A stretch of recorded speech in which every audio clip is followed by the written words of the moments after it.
Pada menjunjung titah berkenan ke bawah Duli Yang Maha Mulia Paduka Seri Baginda Sultan Haji Hassanal Bolkiah Muizzaddin Wad Daulah Ibni Almarhum Sultan Haji Omar Ali Saifuddin Sa'dul Khairiwaddin Sultan dan Yang di-Pertuan Negara Brunei Darussalam bahawa negara Brunei Darussalam akan menyambut Hari Raya Aidilfitri lusa.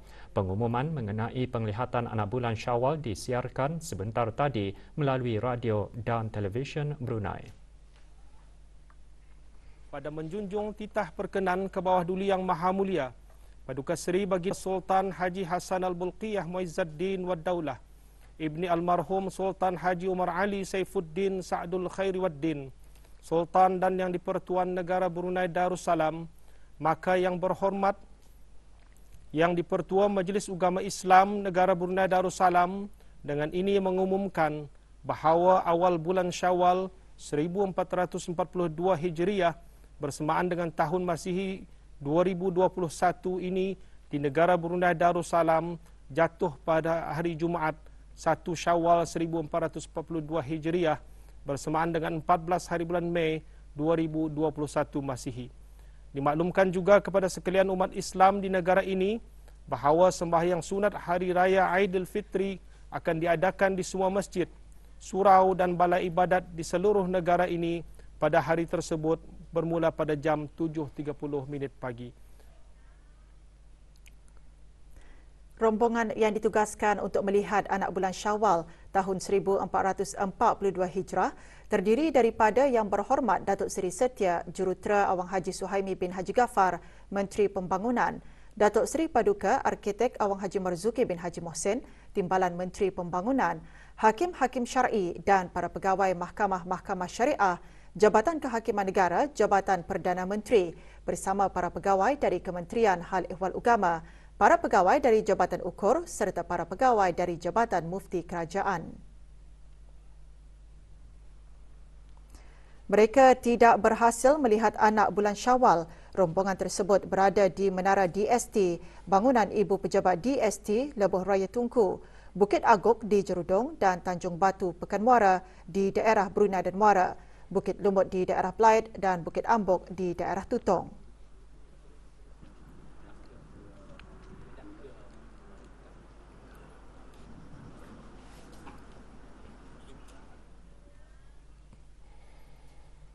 Umat Islam di negara Brunei Darussalam akan menyambut Hari Raya Aidilfitri lusa. Perkara tersebut telah dijelaskan oleh Yang Berhormat Pihin Udana Khatib Datu Paduka Seri Setia Ustaz Haji Awang Badarudin bin Pengarah Datu Paduka Haji Awang Usman, Menteri Hal Ehwal Ugama selaku Yang di-Pertua Majlis Ugama Islam Brunei Muib setelah bersidang dan mendapat kurnia perkenan ke hadapan Majlis ke bawah Duli Yang Maha Mulia Paduka Seri Baginda Sultan dan Yang di-Pertuan Negara Brunei Darussalam.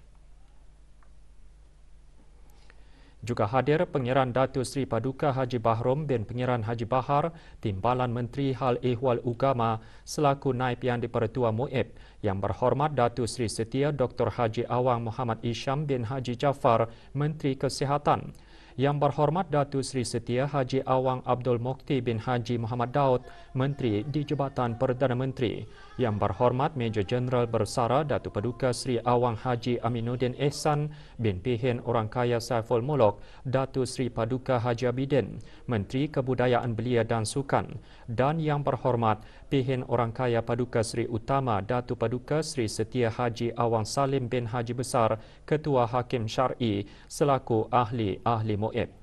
Terdahulu diadakan persembahan membaca Al-Quran, bacaan tahlil dan doa arwah diikuti dengan sembahyang fardu maghrib berjemaah.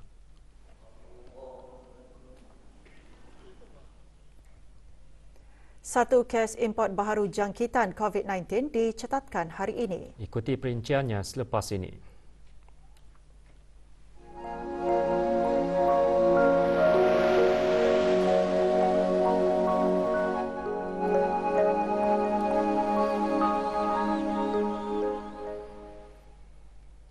Satu kes import baharu jangkitan COVID-19 dicatatkan hari ini, menjadikan jumlah keseluruhan kes jangkitan di negara Brunei Darussalam kepada 231.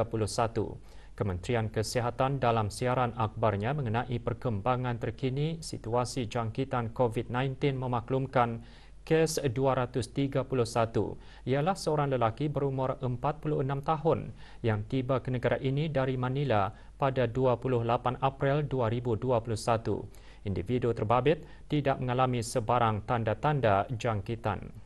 Penyiasatan dan pengesanan kontak mengesahkan tidak ada kontak terdekat memandangkan dia di kuarantin sebaik saja tiba ke negara ini dan keseluruhan pengendalian perjalanan semasa ketibaan dan pengasingan diri adalah mengikut prosedur operasi standard.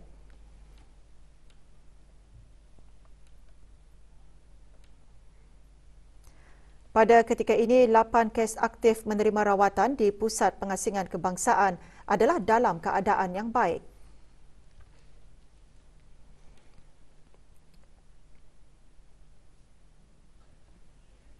Kes terakhir jangkitan tempatan COVID-19 dilaporkan pada 6 Mei 2020, manakala jumlah kes import sejak kes jangkitan terakhir tempatan dilaporkan sebanyak 90 kes.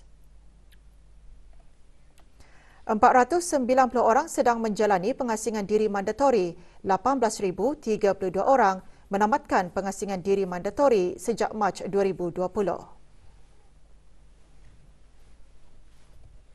Manakala 161 sampel ujian virus SARS-CoV-2 telah dilaksanakan, menjadikan jumlah keseluruhan ujian makmal yang dijalankan sejak Januari 2020 kepada 122,884 ujian.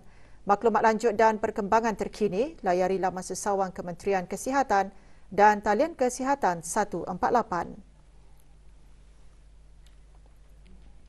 Sebanyak RM246,546 dan 77 sen hasil keseluruhan kutipan wang zakat fitrah secara dalam talian telah diserahkan kepada Majlis Ugama Islam Brunei MUIB.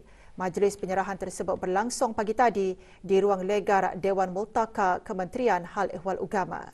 Perkhidmatan zakat fitrah secara dalam talian telah diperkenalkan oleh MUIB pada tahun ini dengan pilihan perkhidmatan sama ada melalui BIBD Quick Pay, e-zakat DST, type zakat fitrah online banking dan progressive pay.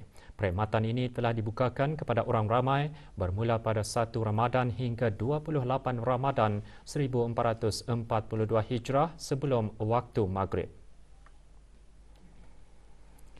Penyerahannya diterima oleh Yang Berhormat Pihin Udana Khatib Datuk Paduka Seri Setia Ustaz Haji Awang Badarudin bin Pengarah Datuk Paduka Haji Awang Osman, Menteri Hal Ehwal Ugama selaku Yang di-Pertua MUIB. Wang zakat yang diterima ini akan diagihkan kepada asnaf zakat yang berhak di negara Brunei Darussalam yang terdiri daripada asnaf fakir, miskin, mu'alaf, al-gharimin, amil dan Ibnu Sabil. Juga hadir Pengiran Datuk Seri Paduka Haji Bahrom bin Pengiran Haji Bahar, Timbalan Menteri Hal Ehwal Ugama selaku Naib Yang di-Pertua MUIB.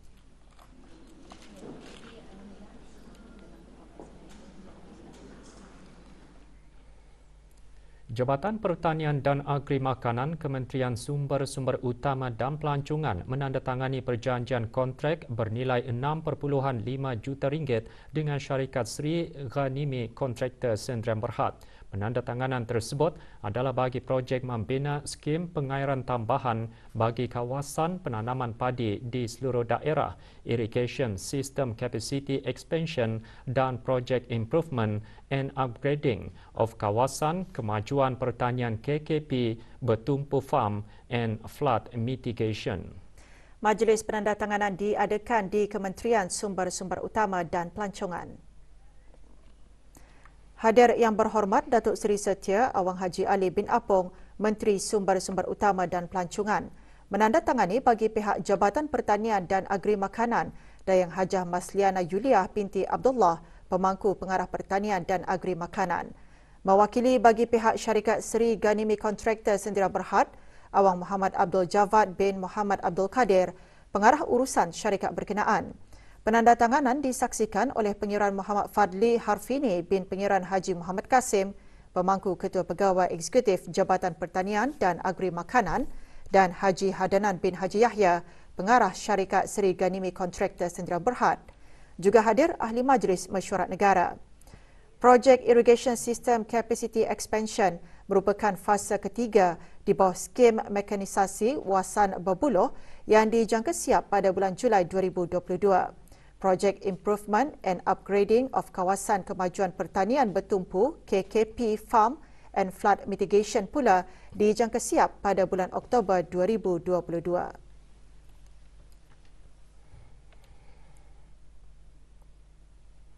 Bersempena penutupan program Ihya Ramadan, Kementerian Pertahanan dan Angkatan Bersenjata Diraja Brunei ABDB melangsungkan Majlis Khatam Al-Quran dan Majlis Berbuka Puasa bersama 80 orang saudara baru yang terdiri daripada pegawai dan anggota Kementerian Pertahanan dan ABDB.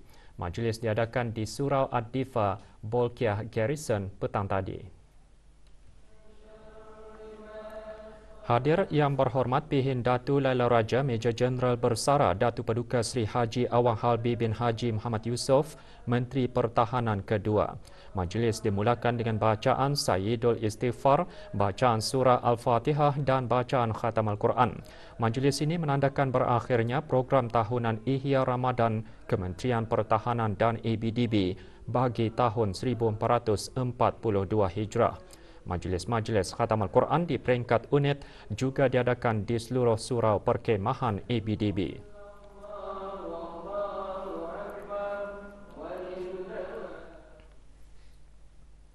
Awang Muhammad Alif bin Haji Awang Madial memenangi pertandingan mencipta reka bentuk tugu di pusing keliling Mukim Labu daerah Temburong. Beliau membawa pulang wang tunai RM3,000 dan sijil penyertaan. Sebanyak 45 reka bentuk telah diterima bagi pertandingan tersebut dengan penilaian ke atas keunikan dan tarikannya. Majlis penyampaian hadiah bagi pertandingan berkenaan diadakan pagi tadi di Kompleks Dewan Kemasyarakatan Pekan Bangar, daerah Temburong. Penyampaian hadiah kepada pemenang disempurnakan oleh Yang Berhormat Datu Seri Setia Dr. Awang Haji Muhammad Amin Liu bin Abdullah, Menteri di Jabatan Perdana Menteri dan Menteri Kewangan dan Ekonomi kedua. Pertandingan telah pun dibukakan pada 16 Julai sehingga 15 Ogos 2020. Manakala penyampaian cenderahati dan sijil penghargaan kepada panel penilai daripada artis tempatan disempurnakan oleh Yang Berhormat Datu Seri Setia Haji Awang Abdul Mokti bin Haji Muhammad Daud, Menteri di Jabatan Perdana Menteri selaku tetamu khas. Reka bentuk tugu mencerminkan identiti daerah Temburong, antaranya flora dan fauna, kesenian dan kebudayaan serta elemen yang melambangkan daerah Temburong sebagai permata hijau negara Brunei Darussalam. Pemenang pertandingan berharap dengan terdapatnya mercu tanda tersebut bukan sahaja menjadi tarikan, bahkan menjadi lambang perpaduan masyarakat dari 5 buah mukim di daerah Temburong menuju peredaran zaman era globalisasi dan inovasi. Proses-proses yang tertentulah seperti membuat research dan analisis lah sebelum membuat reka bentuk itu. Reka bentuk tuguan ini adalah daripada idea-idea dari keluarga saya, terutama sekali kedua saya, isteri saya, dan kumpulan idea dari teman-teman saya juga. Ini jadinya idea itu, inspirasi itu sebenarnya kita ni we need to understand yang daerah Temburong itu kaya dengan kehijauannya. Jadinya elemen yang paling ada datang pada saya pada hari itu adalah bunga. Kementerian Kebudayaan Belia dan Sukan melalui Jabatan Pembangunan Masyarakat JAPIM pagi tadi mengadakan majlis penyerahan bantuan kewangan kerajaan ke bawah Duli Yang Maha Mulia Paduka Seri Baginda Sultan dan Yang di-Pertuan Negara Brunei Darussalam kepada sebuah keluarga yang terlibat dalam bencana angin kencang yang berlaku pada 6 Mei lalu di Kampung Manggis 1. Majlis berlangsung di Kementerian Kebudayaan Belia dan Sukan. Bantuan kewangan disempurnakan oleh Yang Berhormat Major Jeneral Bersara Datuk Paduka Seri Awang Haji Aminuddin Ehsan bin Pihin Orang Kaya Saiful Muluk Datuk Seri Paduka Haji Abidin, Menteri Kebudayaan Belia dan Sukan, kepada Haji Awang Sani bin Haji Bakar, Ketua Keluarga. Bantuan menunjukkan keprihatinan dan pemedulian pihak kerajaan terhadap rakyat dan penduduk yang mengalami musibah. Seramai 28 orang anak yatim dari Kampung Jerudong A lewat petang kemarin menerima sumbangan. Sumbangan derma disampaikan oleh Yang Dimuliakan Pihin Orang Kaya Lela Pahlawan Major Jeneral Bersara Datu Paduka Seri Haji Muhammad Jaafar bin Haji Abdul Aziz selaku Penasihat Majlis Perundingan Kampung Jerudong A. Majlis diselajurkan dengan majlis bertahlil bagi almarhum Duli Yang Teramat Mulia Paduka Seri Pengiran Muda Haji Abdul Azim.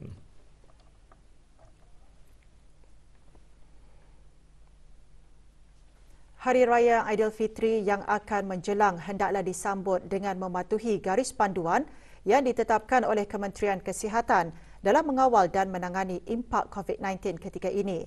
Sementara itu, pasukan polis Diraja Brunei dalam siaran media mengongsikan beberapa perkara yang perlu diambil perhatian bagi orang ramai sebelum dan semasa sambutan Hari Raya Aidilfitri.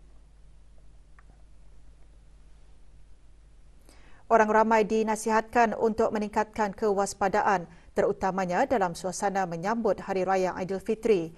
Tidak melakukan urusan mengeluarkan wang sama ada melalui kaunter bank maupun dari mesin ATM bersendirian.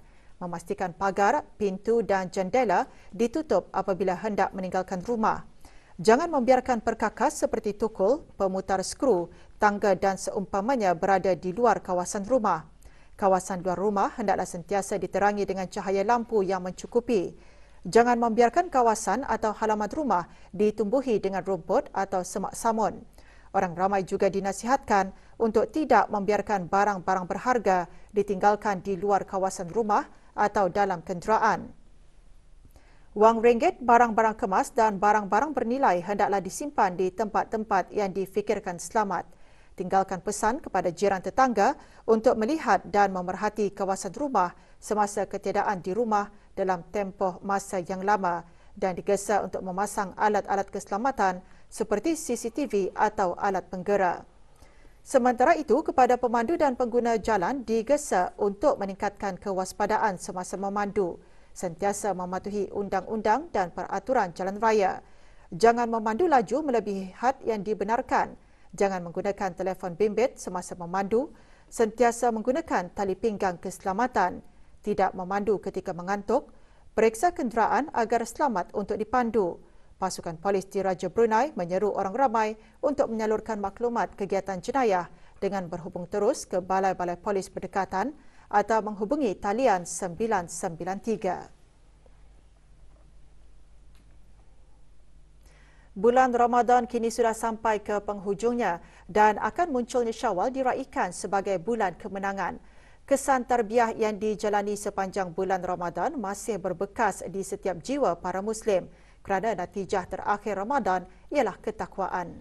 Namun bagi mereka yang baru mendapat hidayah iaitu saudara baru, merasa beruntung kerana dapat merebut ganjaran pahala yang telah dijanjikan oleh Allah Subhanahu Wa Taala kepada umatnya. Badan Kebajikan Saudara-Saudara Baru Kampung Kiudang, Mungkum, Baskim dan Darul Mutakin di Kampung Kuala Ungar serta beberapa buah tempat di kawasan pedalaman adalah antara tempat kelas bimbingan mu'alaf di daerah Tutong yang terus komited di dalam melaksanakan aktiviti keagamaan di dalam bulan suci Ramadan. Kegiatan tadarus Al-Quran rumah ke rumah seumpamanya dapat mengukuhkan ukhuwah dan menerapkan amalan pembacaan Al-Quran kepada saudara-saudara baru dalam meraih ganjaran pahala di bulan penuh rahmat ini. Aktiviti tadarus dari rumah ke rumah yang dianjurkan oleh Baskim, di mana di sana kami akan menghalusi cara bacaan kami, hukum tajwid macam mana. And then di samping itu juga kami sekeluarga pun mengikuti solat tarawih jemaah, lah terutamanya. Selain berpuasa, kami dapat bertadarus dari rumah ke rumah dan tarawih berjemaah dan dapat berbuka sungkai juga sama-sama. Rasanya pada 10 malam terakhir ini memang sedih kerana inilah masanya untuk kita merebut dan atau mengejar ataupun mencari pada malam Lailatul Qadar di bulan mulia ini.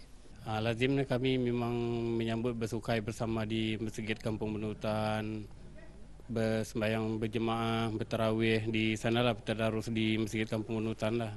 Darul Mutakim ini pasal ya baru ditubuhkan pada bulan lapas yang lalu. Jadi insya Allah mungkin akan diteruskan tahun depan dah. Jabatan Perancangan Ekonomi dan Statistik JPES di Kementerian Kewangan dan Ekonomi melalui Jabatan Persaingan dan Hal Ehwal Pengguna JPHEP mengeluarkan surat amaran kepada 7 buah syarikat perniagaan yang didapati tidak mematuhi arahan penetapan harga bermusim arahan PHB. Surat-surat amaran tersebut telah dikeluarkan kepada para peruncit di kawasan Tanjung Bunut, Tanah Jambu, Sinar Rubai dan Pekan Bangar. Kategori barangan yang didapati dijual melebihi harga maksimum yang ditetapkan adalah mentega, susu, pekat dan cair, margarin, minyak sapi dan tepung. Kesalahan-kesalahan tersebut didapati semasa lawatan pemeriksaan harian di kesemua daerah. Para pemeriksa harga juga telah menasihatkan para peniaga untuk sentiasa mematuhi arahan penetapan harga maksimum bermusim dan untuk memastikan harga barangan dipaparkan dengan jelas bagi tujuan ketelusan harga. Para peniaga juga turut diingatkan mengenai manfaat dan kebaikan amalan pematuhan diri yang mampu menyumbang kepada reputasi perniagaan dan meningkatkan kesetiaan pelanggan. Pada tahun ini, arahan PHB terhadap barangan keperluan makanan harian akan berlangsung sehingga akhir bulan Syawal. Barangan berkenaan termasuk daging kerbau dan lembu, ayam bulat, telur ayam, mentega, margarin, minyak sapi, susu pekat, cair dan krim dan tepung. Bulan Mei adalah tempoh peralihan dari monsun timur laut ke monsun barat daya. Sepanjang tempoh ini, ketiadaan luruan angin monsun membolehkan kesan angin tempatan untuk memainkan peranan dalam mempengaruhi cuaca harian. Sementara pada musim barat daya, keadaan atmosfera pada kebiasaannya adalah agak stabil dan aktiviti kejadian ribut petir menjadi berkurangan jika dibandingkan semasa monsun peralihan. Perkara ini dikongsikan semasa Taklimat Cuaca Kebangsaan kali ke-12 yang berlangsung pagi tadi di Jabatan Penerangan. Taklimat mengenai tempoh peralihan monsun dan monsun barat daya disampaikan oleh Awang Hassanul Kamal bin Haji Adam, Pegawai Kaji Cuaca Ahli Meteorologi. Menurut Awang Hassanul, semasa kemuncak musim sekitar bulan Ogos, negara kebiasaannya akan mengalami keadaan berjerebu disebabkan oleh cuaca kering di rantau Asia Tenggara. Objektif utama taklimat adalah untuk meningkatkan kefahaman dan kepekaan pelbagai kumpulan pengguna dan orang ramai mengenai keadaan cuaca semasa bagi negara Brunei Darussalam agar dapat memudah cara kesiapsiagaan kumpulan pengguna dalam menghadapi cuaca pada masa sekarang. Antara fokus utama taklimat ialah cuaca, iklim dan ramalan jangka panjang bagi tempoh peralihan monsun yang dijangka berakhir pada penghujung Mei nanti. Sementara monsun barat daya dijangka bermula awal bulan Jun dan berterusan sehingga penghujung September tahun ini.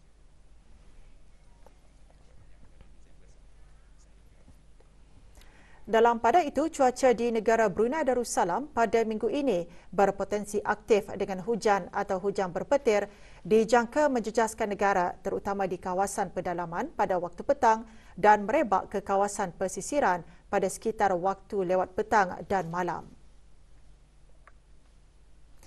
Jabatan Kaji Cuaca Brunei Darussalam dalam kenyataannya memberitahu mengikut model turunan hujan berangka yang terkini, negara akan mengalami keadaan hujan atau hujan berpetir terutama pada sekitar hujung minggu ini sehingga awal minggu depan.